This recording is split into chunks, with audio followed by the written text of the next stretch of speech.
Hello, welcome to The Wandering Drew. I am Drew. On today's episode, I'd like to kind of feed off of the last couple of episodes I've done, which is taking care of your big three when you return home from a trip. And in today's episode, I'm going to discuss a little bit about taking care of your other gear that's not your big three. So if you've been watching the previous episodes, you know that I've covered taking care of your big three items. And your big three items are your backpack, your tent, and your sleeping system, which kind of includes your mattress pad or your pad. It's part of your sleep system. And I really planned on doing that all in one episode. But when I started talking about it, I realized it was quite lengthy and I could easily break it down into 3 different episodes or 3 different topics, which I did. And then a couple of people asked me, including some family members, well, what about your other gear? Because I was going to move on to different stuff. So I was like, you're right. What about your other stuff? If I'm going to discuss taking care of those things, I should really cover what else I do in terms of housekeeping to take care of the rest of my gear when I return home from a trip. So that's how this episode came to be.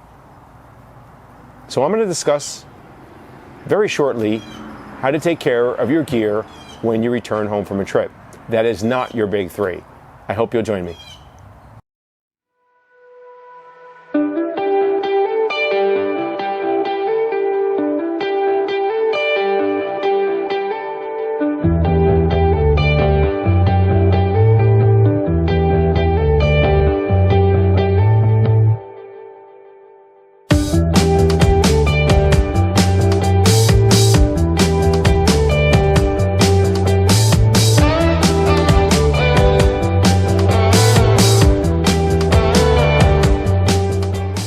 Welcome back, and thank you for joining me.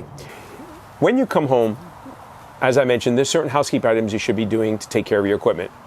In addition to taking care of your big three, one of the items that I generally don't put off taking care of is my water bladder and my water filter.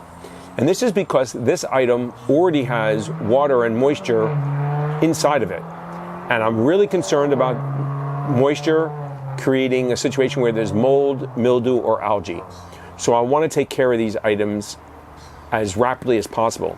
And some of these items have had dirty water in them before it was filtered. Some of them may have had clean, already filtered water.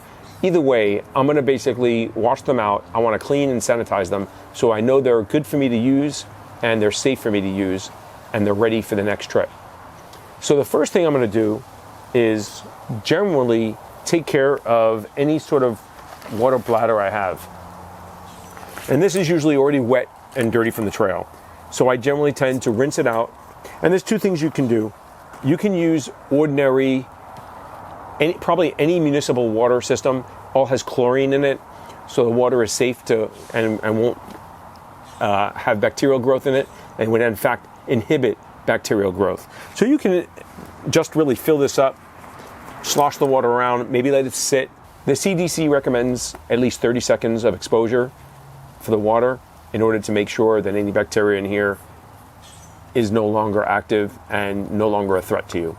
I generally tend to put my stuff and let it sit for 15, 20 minutes, sometimes 30 minutes. It usually depends. I'm usually doing something else. So I usually fill this up, let it sit, and then go do something else. One of the things you want to be sure to do is to make sure that you run that water through any hoses that you have, any bite valves, anything from a water bladder. The same is going to go for your filter. I'm going to discuss that a little bit separately, but one of the things you want to do is you want to make sure that you back flush your filter first. Try and get any dirt and debris out of it. That'll keep your filter flowing well. And then from there, I would then do the same thing with a solution into your filter. Like Sawyer squeeze, all those things, you would back flush them. Because I use the Cadden Be Free, the filter and my bag are all one part.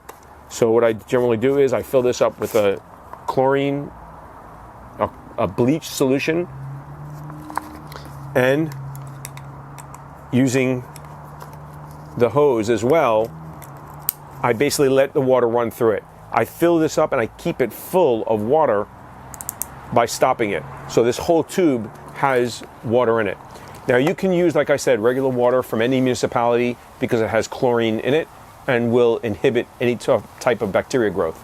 But it's very, very easy for you to make a solution using ordinary products in your home, most notably bleach. This is excellent for this purpose, is highly recommended, and can make your water safe as well on the trail.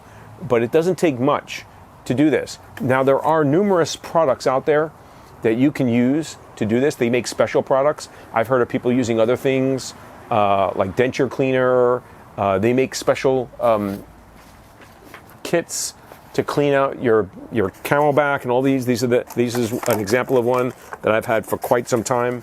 So you can get in there and scrub. For ordinary use, I don't need to scrub and clean the bladder. I don't think my bladder gets that dirty. I'm just usually putting water in it. If you use any type of flavoring or additive, you definitely want to clean it a little better because it has sugar. Between the sugar and the water and the warmer temperatures, you will generally have a great chance of having some sort of bacterial growth. So these are cleaning tabs that you drop in there. You add it with water and you just let it foam up and fizz, and it kind of cleans it, and then you rinse it out. I find that using a solution of water with bleach to be the best. It's also extremely economical. I know there are a lot of different products. Like I said, Camelback has their cleaning tabs. There's a product that REI is selling right now called Bright Bottle, and there's numerous other products as well that you can use. Either a hydrogen peroxide or a baking soda solution. There are probably numerous other specialized products that you can use to do this. But I still think that using bleach and water is the easiest and best thing to do. And the reason why I like to use these products to clean my reservoir, my bladder, my filter, my hoses, my bite valves, is because it's readily available and it's cheap. I generally have bleach in my house anyway because I use it for laundry.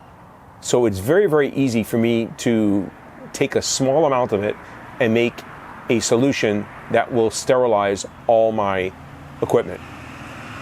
The only thing you want to be sure to do is not to use any bleach that has any type of scent added to it. The reason for this is, one, it's going to smell, and two, it's going to taste nasty. And we don't want to introduce that into our bag. Even though we're going to be washing it out after, you just don't want to do that. In addition, I find bleach is extremely economical, much, much cheaper than buying these tabs or that product I just mentioned called Bright Bottle. For example, ordinary bleach is roughly 4 to 5 cents an ounce in a concentrated form usually. And if you buy a non-name brand, you might even be able to get it down to 3 to 4 cents. As I mentioned, REI sells a product called Bright Bottle. That product costs $8 for 12 tabs. That works out to about 66 cents a tab. Still not bad. And if I had a water bladder or a Camelback or something that was probably really dirty, maybe had some mildew or algae or slime in it, or perhaps I used with a solution to make flavored water and that had like a coating of something on it, I would probably use that because I think it would do a very good job. But for ordinary use, my bladder doesn't get very filthy. I just want to make sure it's clean and sterilized because dirty water goes in this. And I want to start out with a clean bag if I can before I pack it away and make sure that there's nothing going to be growing on it or any bacteria is not going to be laying there for when I go to use it next time. So I figure if I buy a large container of bleach, once again, something I'm doing anyway, it's the most economical way to buy it. And it's going to cost me very, very cheap. A 121 fluid ounce bottle of concentrated bleach from Walmart, the Great Value brand, is $2.94. That's quite affordable. I can use that bottle for months and months of hiking. But more importantly, and probably more likely is, I'm going to use it for my laundry and it's going to be replaced anyway. But I have it there. Additionally, I only need a very small amount in order to make the solution in order to sterilize my equipment. Now, there's many different ratios of bleach to water out there. And I generally use more bleach than the minimum recommended. And the problem is the internet, everybody puts their numbers out there. So it's really hard to find what is a recommended rate other than the company, which puts it on the bottle sometimes to sterilize water. So you may want to follow their recommendation. And the CDC has a recommendation as well. they recommend 1 teaspoon for every liter of bleach. I'm assuming this is regular strength bleach. If you have concentrated bleach, which is very common these days, I would reduce those numbers by at least half, if not more. And I generally don't measure it out because I'm usually using more than is recommended anyway. The only thing you might want to know is what type of bleach you're using.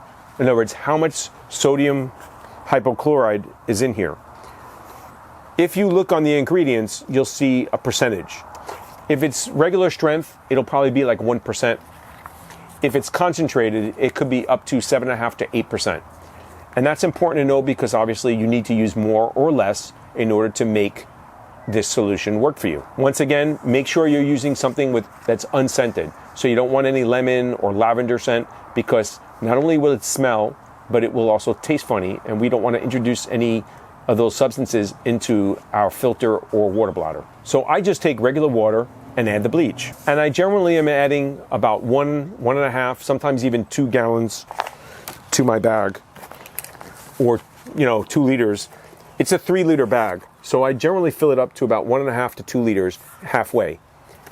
And to that, I'm going to introduce my bleach. So if you're using regular strength bleach, which is about 1% of sodium hypochlorite, you're going to want to use about 1/2 teaspoon or 2.5 milliliters for 1.5 to 2 gallons. And if you use my earlier quoted cost for buying a bottle of bleach at Walmart, it works out to 2/100ths of a penny. If you're using concentrated bleach, so that's anything with a strength of 5 to 8%, then you're going to use about 1/8 of a teaspoon or 1/2 milliliter.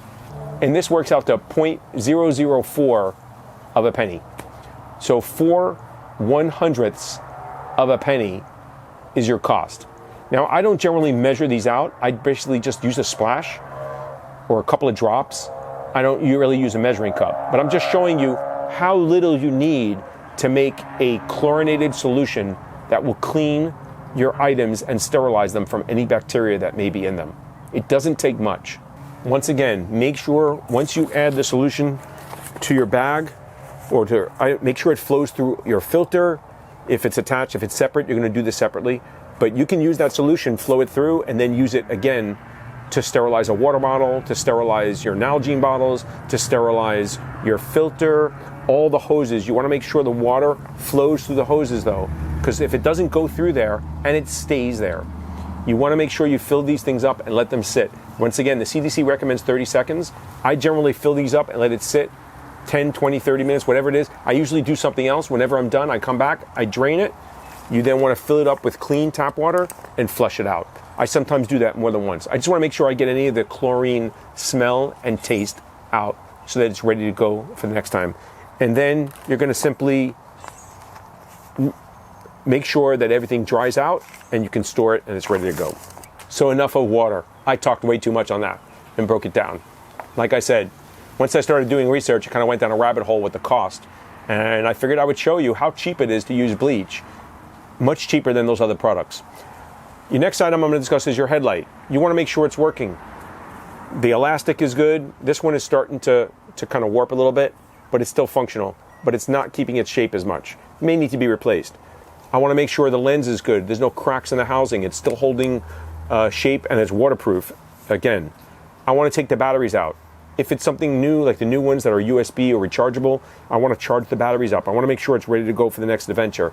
If I'm not going on a while, or even if I am, I might want to take the batteries out. Don't store the batteries inside of here. There's a chance of leakage and it would ruin the headlight. So you just want to do a little bit of service. Obviously clean it, wipe it down. The lens gets dirty sometimes just from touching it with our hands.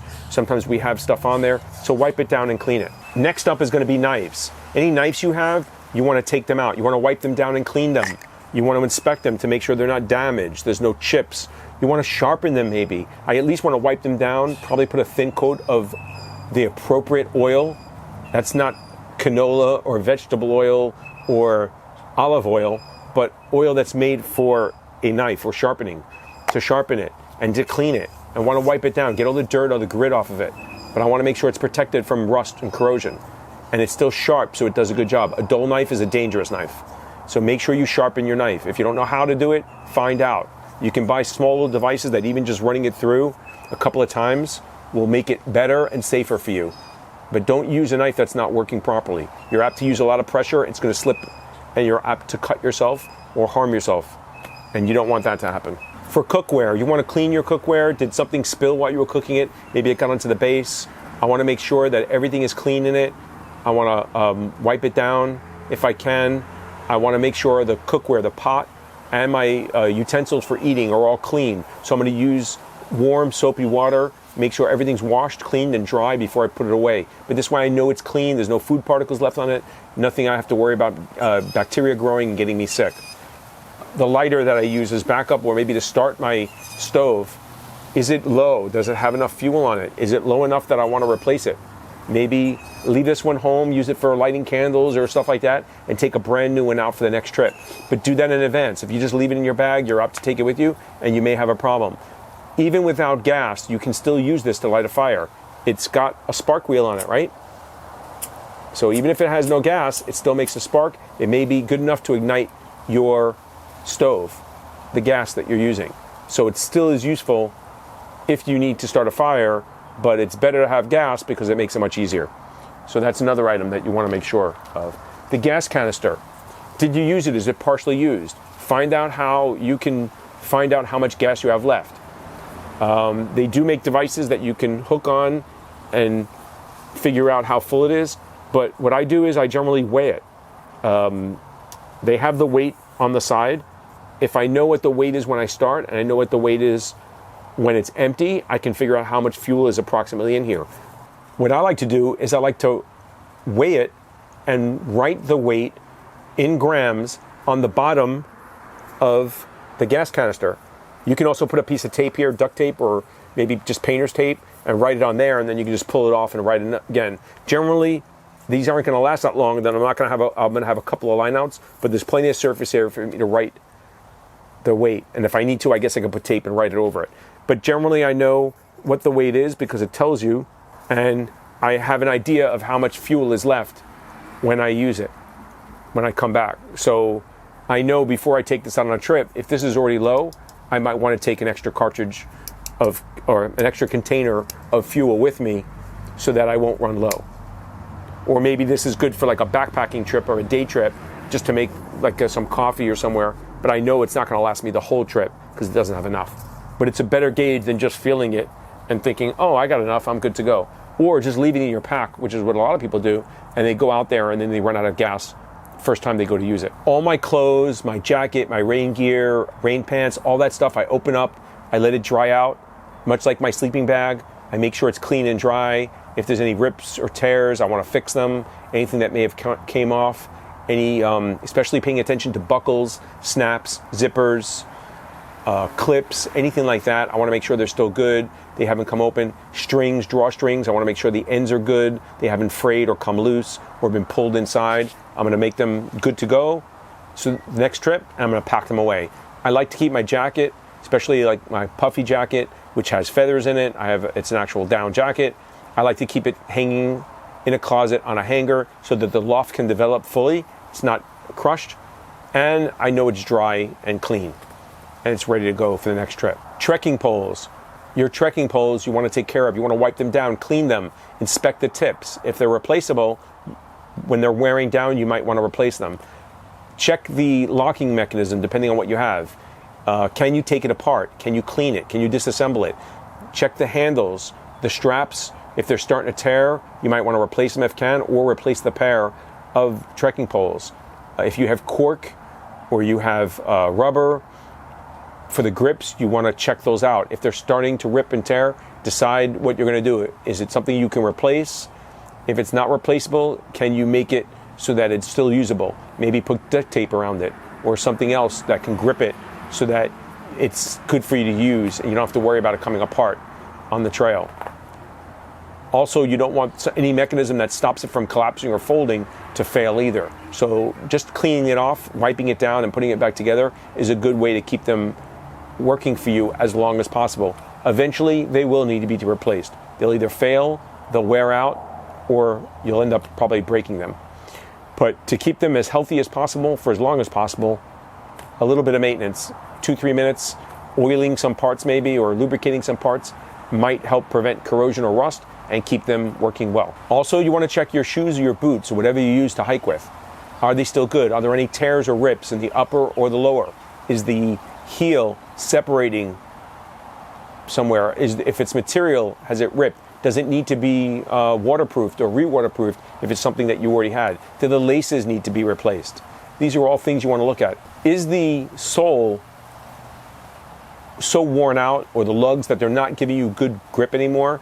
Maybe it's time to take that pair and use them for other purposes. Like I generally use them around the house when I cut my grass, or maybe just doing walks around town, because I don't need as firm as a grip as I am when I'm hiking on a rough trail or slippery trail to walk on concrete or asphalt. So I basically rotate my pairs down to less important duties, so to say. So my best pair is going on the trail with me. My next pair I'm using during training or to do housework or yard work. Your first aid kit. This is where a lot of people fail.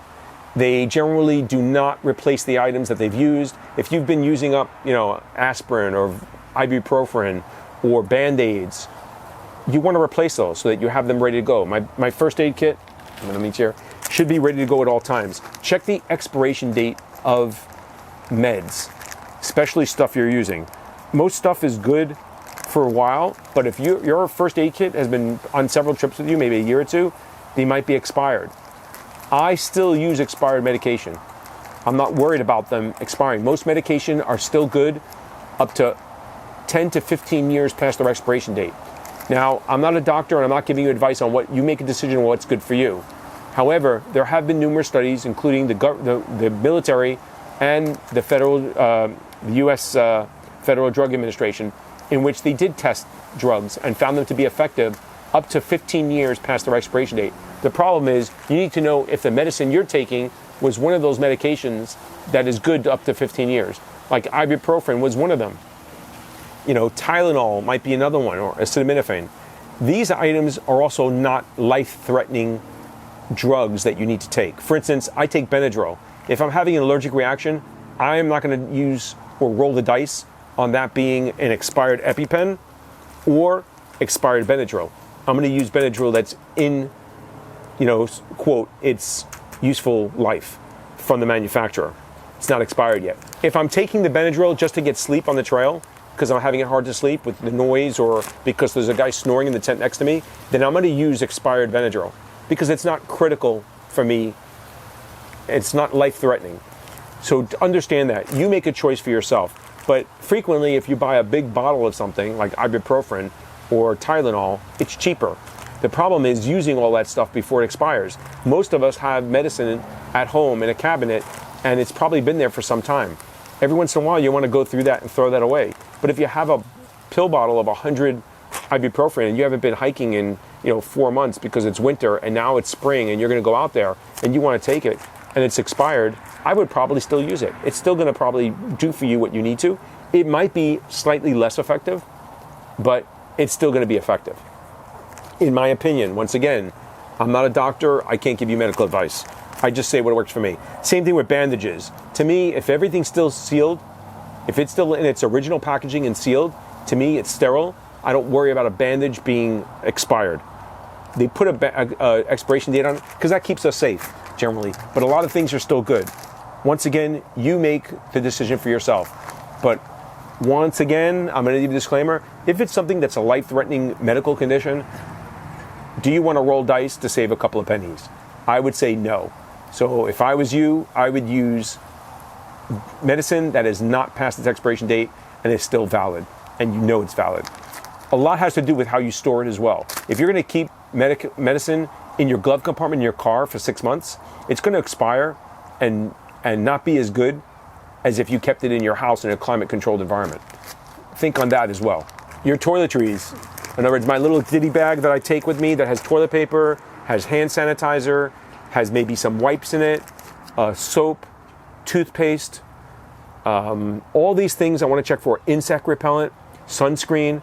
I want to look through these items. Have I used them? Do they need to be replaced? If they need to be replaced, go ahead and do that. Make sure you resupply yourself for your next trip. It's very, very frequently, if you just put your stuff in your pack or you leave it there and you grab your bag to go hiking, something might be missing or you might run out of it. And that's not the time usually you want to run out of it. Never a good time to go without stuff if you need it or plan for it. So make sure you have enough items, especially if you're going solo. If you're going with another person, you might be able to borrow some from someone, but isn't it better to have your own stuff with you that you like to use? So I make sure I have hand sanitizer and toilet paper and wipes if I'm using them. And do I need to replace my, insect repellent? All these things that I may have used on a trip, replace them. If it's low, I rotate it out. I take that item and now I use it in my house or when I'm going out in my yard or whatever else I might use it, and I buy a new bottle for when I go camping. Or I make a note for myself to buy a new bottle right before I go camping, because if I'm going to not go camping for several weeks, I might want to buy a bottle to extend the expiration date on it. Once again, most of these items, just like the medicine, are still good past their expiration date. Soap doesn't expire. Hand sanitizer, toilet paper doesn't expire. But a lot of these other items, toothpaste has an expiration date. Does it go bad if it's sitting in your bag? Probably not. It's probably good enough to go brush your teeth with it. But if I'm low on it and I have to replace it anyway, why not get something that's in date? Use it up in your house and replace it with other stuff. The same thing with DEET or any insect repellent or sunscreen. If they begin to break down, they might not be as effective. So I want to use stuff that's not expired. But if I have to, expired is better than nothing. I'm always wiping stuff down and cleaning it. Everything that I'm touching, I should be cleaning. So my headlamp, my GPS, you want to make sure it's clean. Check it for damage, scratches, things like that. You want to charge these back up. I want to make sure this is still working. I might even do a test on it. I'm definitely going to do a test before I go out in the woods, but maybe I want to offload my GPS data from it. So I might want to hook it up to my computer, unload everything. The same goes for your camera, all your pictures. Download your pictures to a safe place, wherever you store them, on a hard drive, on the cloud, whatever you're doing. Reformat your SD cards to make sure that they're good and working properly. Recharge the batteries, clean the lenses, make sure you wipe down the battery, make sure you wipe down the outside, the whole body of the camera, depending on what type of camera it is. So this way you know it's clean and it's safe, and you'll notice any damage to it, you're gonna notice it while you're cleaning it. So if there's a battery door that's broken or a lens has a scratch in it, wouldn't it be nice to know that before you go out on your next camping trip? So you wanna do that. The same thing with anything that's inflatable, a pillow, you blow it up, you wipe it down, you want to clean it. You slept on it, it might have sweat. I just wipe it down, maybe with a rag, a damp rag, or something that has a little bit of antibacterial, like a wipe. I might want to just clean it, let it air dry, and then wrap it up. For my electronics, I want to make sure my battery banks are still in good shape. Frequently, I drop these. They might have been dropped on the trail. I want to make sure there's no cracks in them, especially on corners. Those are usually where they're going to drop. I want to make sure they're holding a charge. I want to recharge them so they're ready to go. I want to check my cables. All my cables I want to look at. Make sure they're not ripped, torn, frayed. Even the ends, sometimes they might get stepped on or crushed. I want to make sure they're still good. They look good. They're sliding in to the appropriate port that they need to, and they're working. Clean out your food bag. Rinse it out. Expose it to the air. Let any odors of food escape and through the air so that it doesn't retain a smell or an odor from either spilled food or just having food near it. The same thing goes for my bag liner. I do the same thing. I wipe it down or rinse it out. Sometimes I fold it inside out, but I leave it outside so that it gets any odor that it has to dissipate, and I know it's not retaining any of those smells. You want to review all your items. As you're touching an item and going through it, I don't want to channel Miss Condi here, but it's not whether it brings you joy, but does this item still serve you? Is this still working for me? So as I'm looking at it, is it time to replace my Garmin InReach with something better? They have a smaller one. They have some new GPSs that just came out that serve the same function and is a fully functional GPS. Maybe it's time to replace this. But then again, at a $400 to $500 or $600 price tag for some of those new items, I think I'll keep using this. It's working just fine for me. That's something you should be doing with all your items. My headlamp, is it still working? Yes. Is it scratched? Is it broken? Did the battery door break? Is it no longer holding a charge? Is it allowing water to intrude into the battery case? maybe it's time to replace it. Occasionally, just with normal wear and tear, all our items are going to wear out eventually and need to be replaced. Don't be afraid to do that. Be honest. Now, I'm not saying to go out and spend money, not needlessly, but at the same time, don't be so frugal that you don't spend money at all. There's a problem with, you can become very caught up in the gear when you first start and you're buying everything. You spend a lot of money. Then you realize you don't need all that stuff and you downsize. Don't be so trapped in your way that you don't buy new stuff either. And that goes into my next point, which is allow yourself to be open to new gear. I like new gear. I like looking at new things. I always look in the magazines, or if I go to the store, I'm looking for something that does the same thing I have now. Maybe it's better. Maybe it does two things for me, multifunctional, or it's lighter, or it's just new and improved. So if I have to replace something, I'm going to buy that one. But that doesn't mean I'm giving away the items that I'm already using. Remember, I can take something out on a trip and try it out. If I don't want to carry two of something, then I'll carry the new item, give it a chance on a trip. If it works for me, it earns its place in my bag.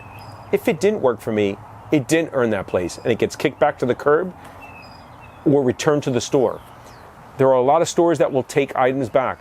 Amazon is good with its return policy. REI is great with its return policy.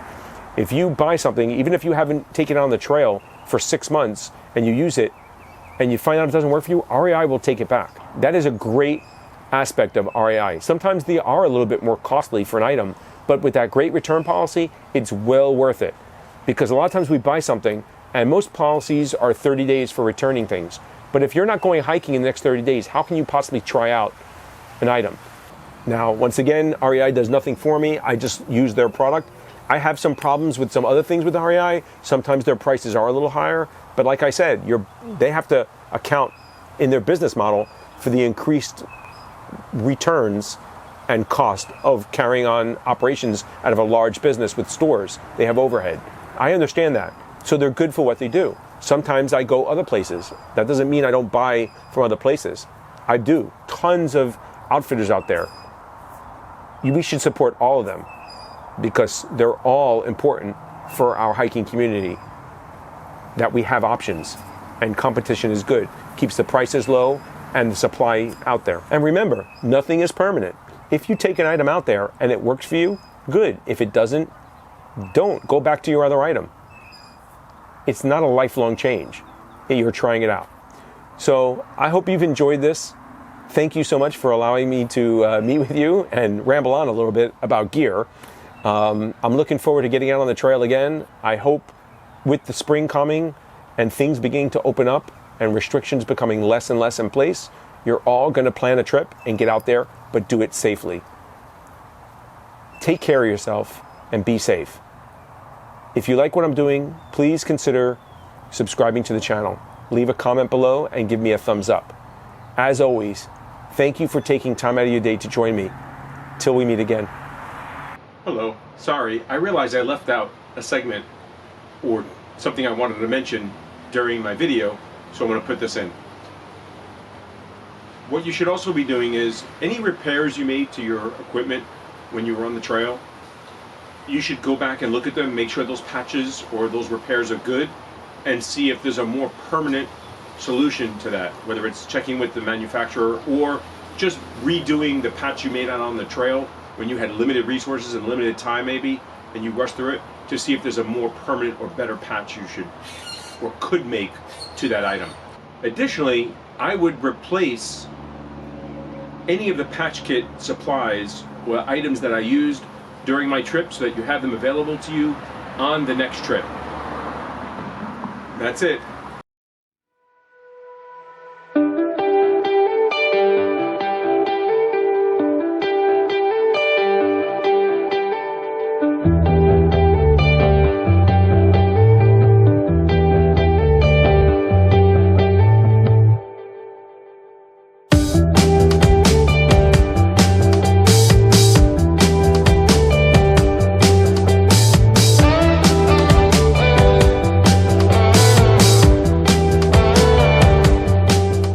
So that's any bleach that has anywhere between 5 and 8% of sodium it'll be a quick turnaround, but it's during the same time. And I would not be